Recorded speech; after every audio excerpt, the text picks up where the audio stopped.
And now, ladies and gentlemen, to introduce our guest of honor and speaker, may we call Senate President Aquilino Coco Pimentel III.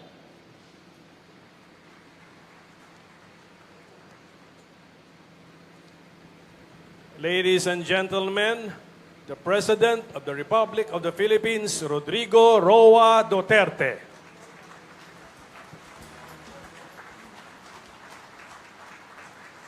Salamat. Kindly sit down. Former President Gloria Macapagal Arroyo, Senate President Aquilino Pimentel III, Secretary Pauline Jean Rosel Ubial, Secretary Benjamin Diokno, and the members of the Cabinet, Senator Richard Gordon, the incoming President of the Republic of the Philippines,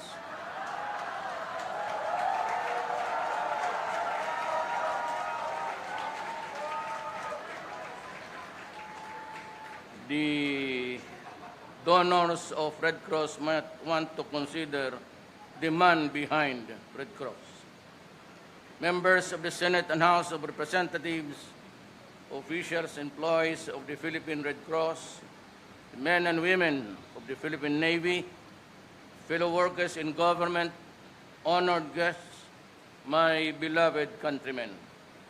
You know, there are two persons I dread to be with if they are talking.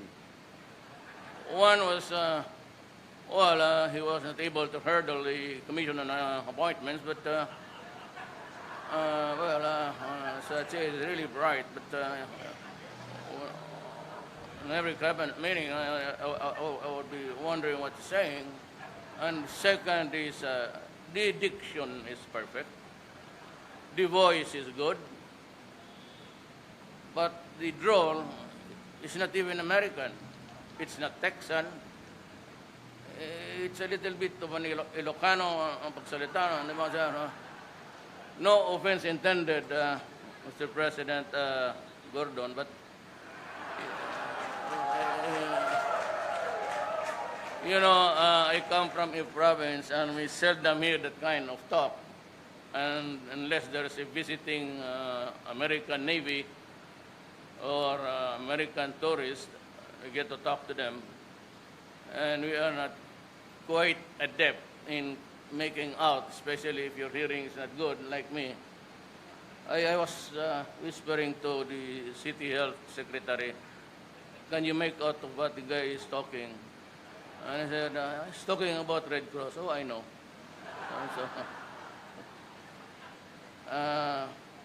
You talk with the fast. You talk fast and the drawl is distinctly Ilocano.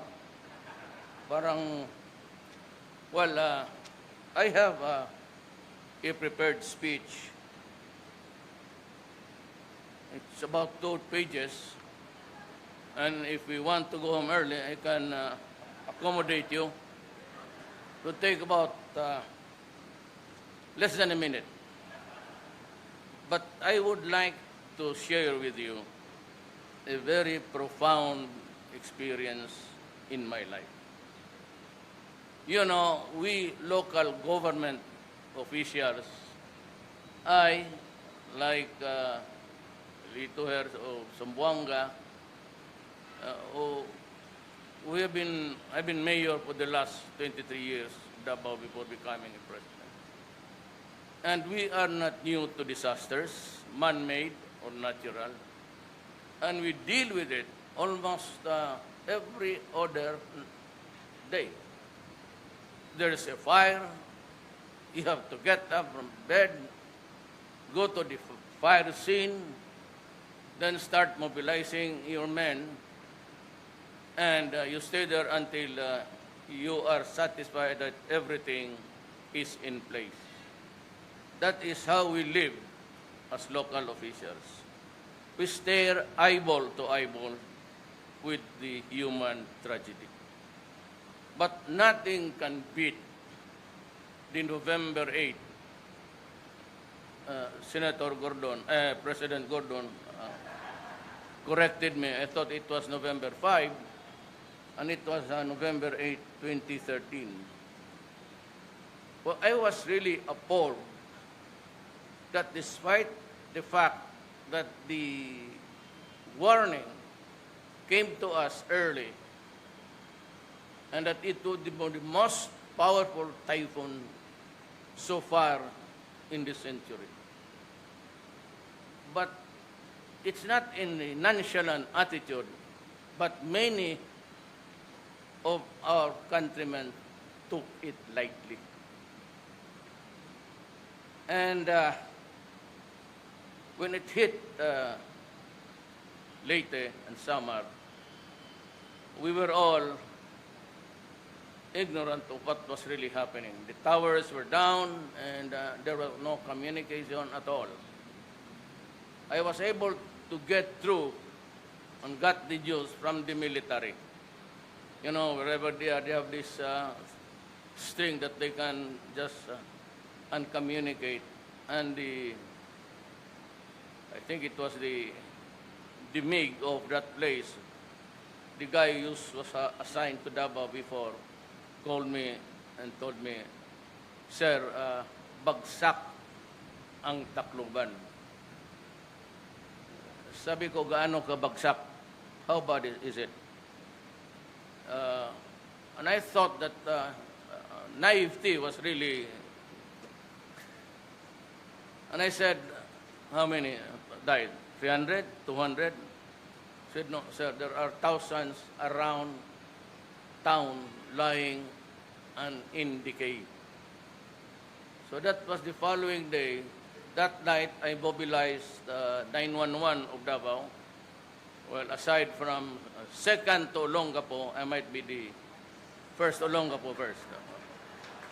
And I have the best 911, the most complete. So I mobilized 10 doctors, 10 nurses, all male, and I told them, bring as many alcohol as you can, because I said, we are not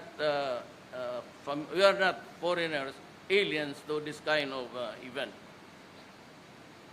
So I flew by Cebu Pacific and took a chopper.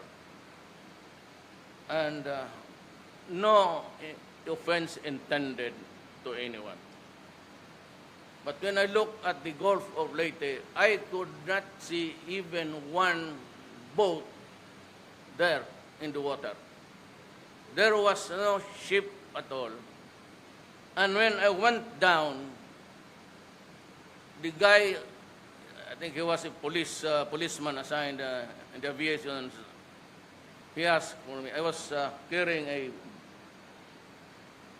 bottle of water, sinabi, Sir, may tubig kayong dala.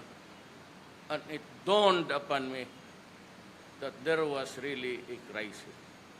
I could not see any ship of any size doing any kind of work at all, or just even paddling around. And even in the airport, there were still bodies and bodies after bodies, and I could not get a ride. So I had to walk to the regional office of the PNP. And even on the gate, there were about, I could almost surmise that there were highway patrol policemen because of their long boots. So when you ride the motor, you have to protect your leg. And that's why these policemen riding, they call them the haggards, they have these long boots. And there were 3 of them just thrown in the gate. And I went inside and met the officials of the government.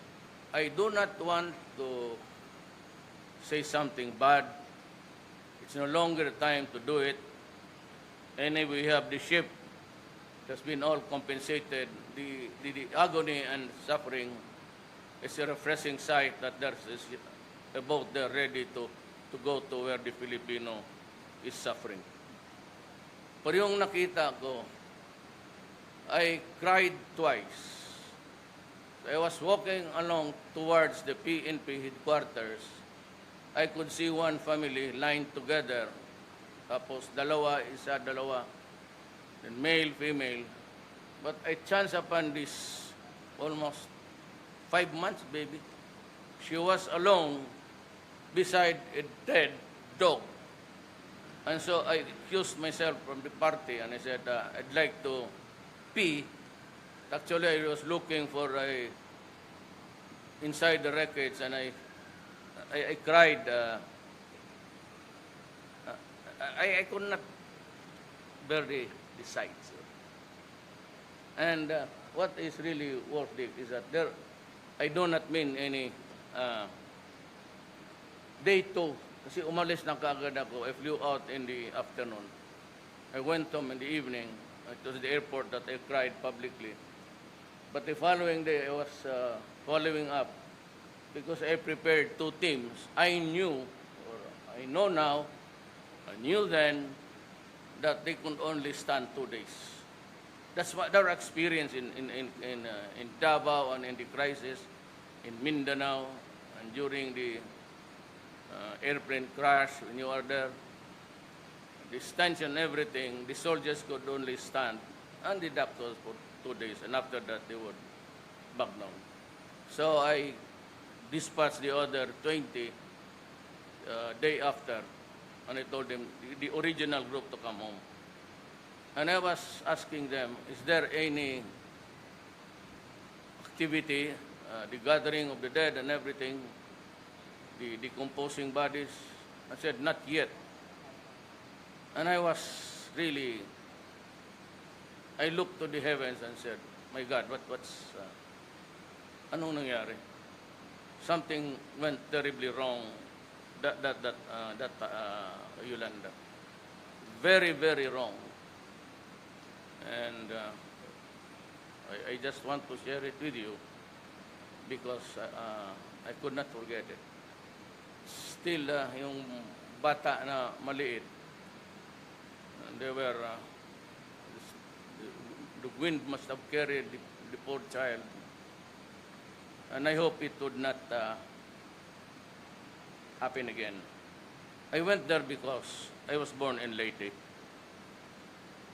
I was, in 1945 when the Americans landed, and my father was a soldier. He was with Jago, and he was busy in Cebu City. I do not want to mention the personalities, but they are old politicians. They were prosecuting them for collaboration with the Japanese government. But and I think it was a correct move along the way. An amnesty was declared and everybody was forgiven. So that's how I really dread crisis and catastrophes like this. We have to give it to President Gordon. I have to get used to it. I'm sorry, Mr. President. It's only about a few more years, and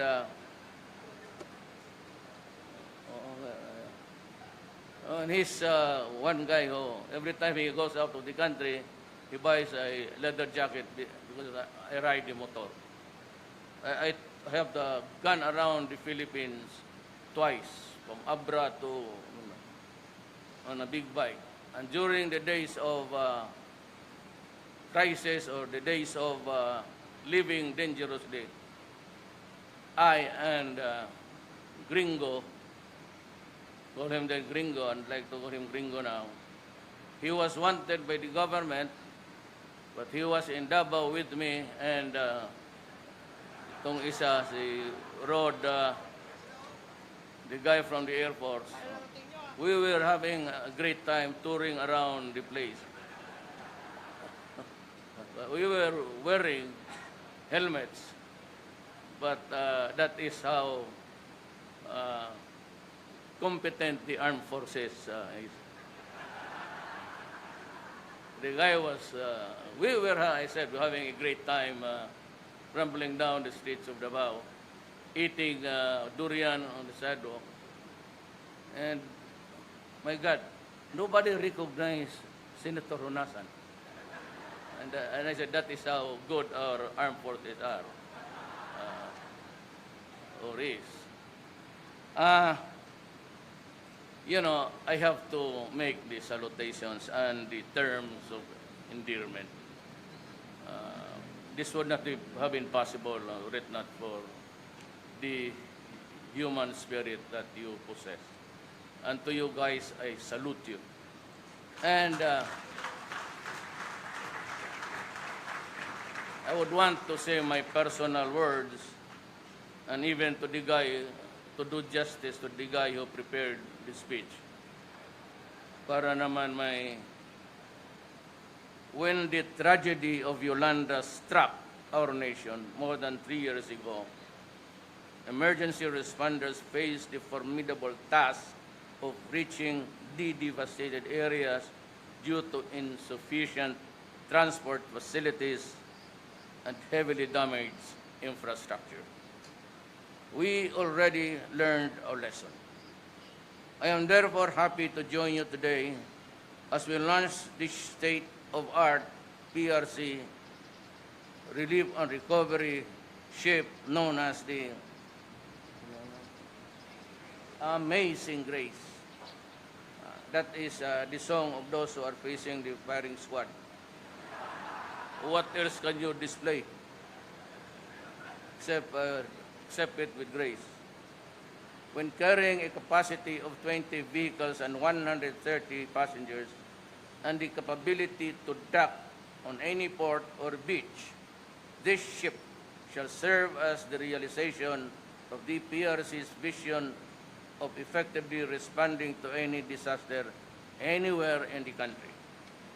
Through this ship, the PRC would be able to complement government forces in providing immediate relief assistance during emergency and crisis situations. This ship shall also serve as a reminder of the will and determination of the PRC to face any obstacle in pursuit of its noble cause. We therefore appreciate the efforts of the Red Cross, the Red Crescent movements in ensuring that PRC would be able to purchase the ship to the funding of the International Federation of Red Cross and Red Crescent Societies, the British, German, and Japanese Red Cross. With the generous assistance of its international partners, PRC has indeed played an indispensable role in the coordination and mobilization of relief operations whenever we face the country's situation. With the launching of the ship, we join the PRC in embracing the culture of volunteerism and selflessness. May this inspire us to come together and reach out to anyone who may need aid and comfort.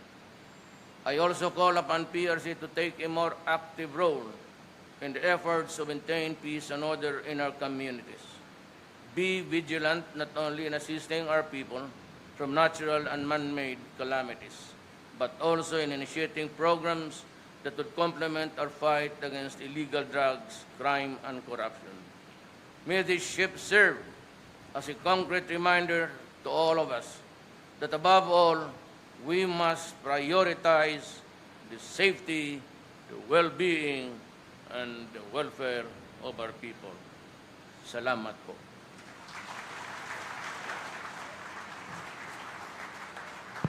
Ladies and gentlemen, President Rodrigo Roa Duterte.